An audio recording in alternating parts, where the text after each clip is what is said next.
right, ladies and gentlemen, welcome to another episode of your favorite sports podcast from the ground up. Today is a very, very special episode. We got the one and only super special guest right here. We've been talking about this for super long, and we finally got him on the show. Welcome to the show, ladies and gents and ladies. Lou Anthony, hottest rapper in the game right now. Thank you, Cuddy Cuz. Stop playing with him. He's not one of them. It's the highest rapper in the game right now. Yeah. So we are going to talk to him about his music. We're going to talk about sports. We're going to talk about all that good stuff. But first things first, I have to ask about the music because that is what he does and what he does best. So Lou Anthony, you just came out with an album called Self in August. Yes.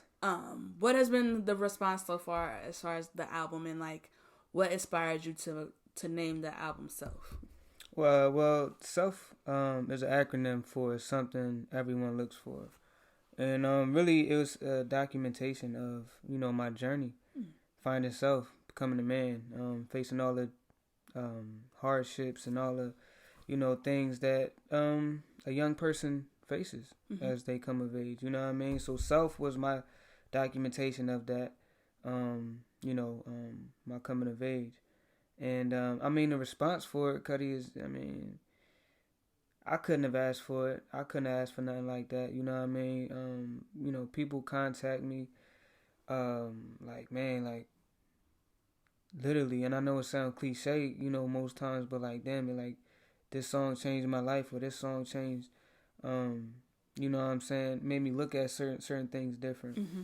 And, as an artist, I feel like that's all you really, that's all you really intend to do. Mm-hmm. You know what I mean? Is to influence somebody that much, just by saying what you say and being you. Yeah, so. Absolutely. Now, when you made this album, because I know you and I have talked personally, but you said that this album was a 3-year process. Mm-hmm. Do you feel like you grew within the album as far as like making the album and curating it and putting it together? Like, is that something that you feel like you got growth doing that particular project, doing this particular project? Yes, absolutely. Because as I was, as I'm recording the album, you know what I'm saying, like you just said, it was a 3-year process. Mm-hmm. So I started in 2017 and came out 2020. So as I'm going through this, the process, the emotions, the depressions, all the stuff that I'm dealing with on a day-by-day basis, I'm recording and I'm documenting it at the time I'm feeling it, you know what I'm saying? Mm-hmm. So it wasn't like a reflection piece where I'm looking back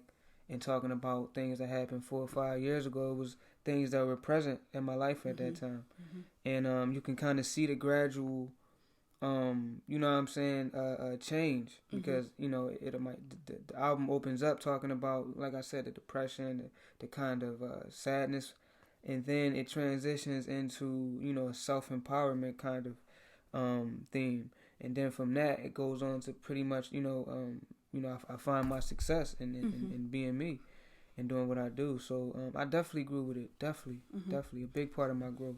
For sure. Now talk about the success of your 2 singles, because you put out Classy, you put out Homegirl. Both of those saw a great success. Like what was the feeling like behind those 2 songs? Like how did the response that you got from those songs make you feel? Well, Homegirl was special to me because that was the first song that the first real song, big song that I recorded in California, and I recorded it in the closet. So for it to come from such humble beginnings and to pretty much find the success that it's still finding, it's just a testament to hard work, dedication, sure. Believe in yourself, man. No matter what the fuck. Can I cuss? You absolutely can. No matter what whatever you're going through, whatever is against you, you know what I'm saying? And no matter how little you have, you know what I'm saying? Believe in yourself and make it work. And as far as Classy, that was just a feel good song that, y'all actually heard it. Y'all was one of the first people to hear it, like a year before it came out. But that was a song that really got me stamped on in the West Coast, I feel like, because that was the one song that everybody requests all the time. You know what I'm saying? Still, at every event, every party, right? And that I can't possibly explain how that makes me feel. Like that's something that I thought of that, and that was something that y'all respect and appreciate. So it's like, that's a blessing, Cuddy. Absolutely, yeah. I always tell the story about the first time that I heard Classy, and it wasn't like mixed or mastered. It wasn't like the official radio cut or anything like that. It was just a rough draft, pretty much, MP3. And I just remember hearing the beat come in, and I was just like, damn, like, I'm like, is this Greg? Like, this is not Greg. Like, because, you know, you're such like a chill guy. Anybody knows you're such like a chill, laid back guy. So for you to have that turn up song and for it to just affect everybody out here immediately, because I mean, even if you're not from Cali, but if you've been in Cali long enough, you know, like, the music out here is turn up music. Like, it's like, it's a good time. It's a party. Like, so we gotta, you know what I'm saying, for Californians, like, when they hear shit like that, like, it has to be something that slaps. Like, they gotta catch them immediately, because if it don't, they ain't trying to hear that shit. I learned that fast. Yeah, so, like, when you came with Classy, it was like, oh shit, like, he jumped. I mean, you know, being from the East Coast, you jumped right in and it took over, you know, kind of